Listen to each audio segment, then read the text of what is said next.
more year. This first payment was issued in September, and the final payment will be sent in August. But even a household of two, for example, can make more than $36,000 and get the payments every single month. Now, some governors are backing a one-time tax rebate to put as much as $800 in the pockets of the American people.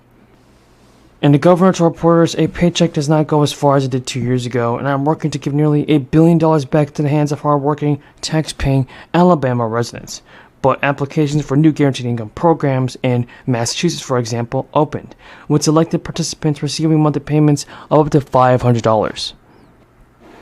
So folks, it's great to see that Joe Biden is actually doing something to help the American people, which since mid-2022, politicians have warned Americans and a growing number of tax people to be exact about this. And the IRS has said that it wants to hire new employees using funds from the $80 billion allocated to the Inflation Reduction Act. But according to several experts, the IRS does not plan to use all of that funding for hiring purposes alone.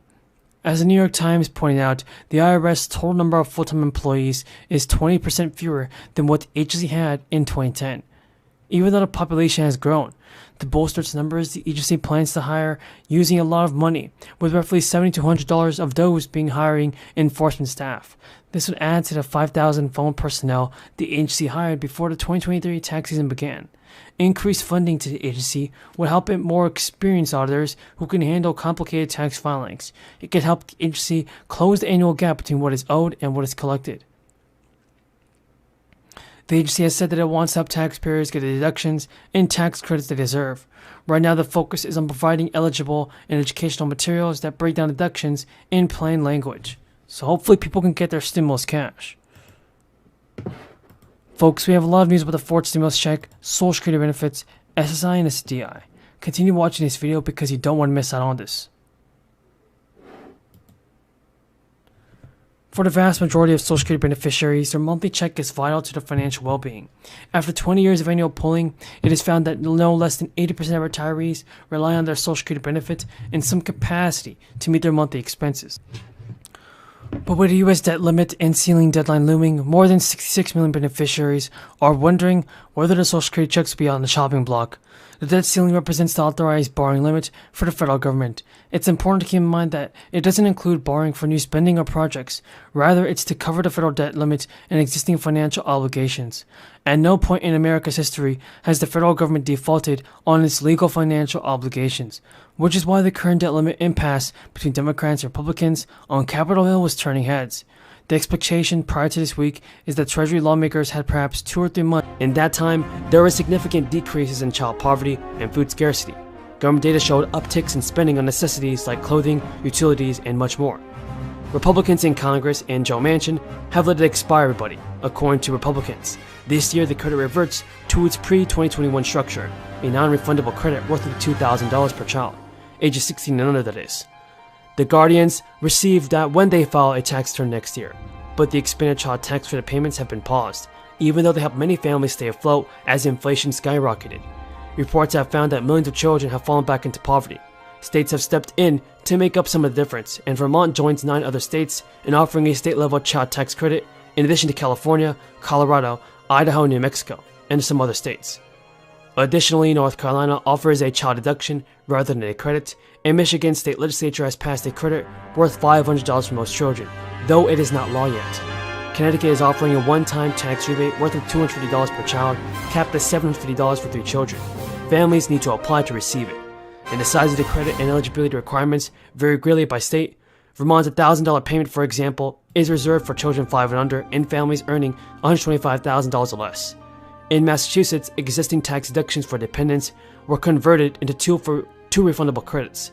These state tax credits are worth between $180 to $240 per child under 12 for up to 2 children in all families. In some states, the credit is non-refundable, which means it can reduce someone's tax liability as low as $0. Taxpayers must file a tax return to receive it. Others, including Vermont, have made it fully refundable, meaning that it can reduce a filer's tax liability below $0. Despite the plans, the bill is yet to be formally proposed and is being negotiated on across both sides of Congress. Folks, we have a ton of good news about the fourth stimulus check and Social Security benefits abandoned or forgotten by their owners. Now, often people don't realize that they have unclaimed property or But Oregon Treasurer Tobias Reed has announced the agency's plan to return approximately $10 million in unclaimed funds as part of the Checks Without Claims initiative. The effort will be the largest mass disbursement of funds by Oregon's unclaimed property program to date. Checks distributed will vary in varying amounts from $50,000 to $10,000. And the New York State Comptroller's Office is also currently holding $18 billion in everyday people's lost money, and it returns $1.5 million to people who file claims daily. And a lot of people are missing out on lots of claim filings. There are over $7 billion sent to go to people in June, and even more is coming. The Biden administration has also approved $20 million in investments to help finance clean energy projects, including installing electric vehicles, charging stations, retrofitting homes to make them energy efficient, and providing communities with battery backup power. Senior officials have said that the investment across 2 grant competitions aims to help communities that have faced historic underinvestment. Even Kamala Harris touted the investment Friday afternoon during an event. She said that the climate crisis is one of the most urgent matters, touching on how the communities in the U.S. are facing droughts, flooding, and even wildfire smoke. The 2 competitions, the National Clean Energy and Clean Communities Investment Accelerator, will allocate $14 to $6 billion for the projects, and the funding is part of the EPA Greenhouse Gas Reduction Fund. It will help so many people, folks.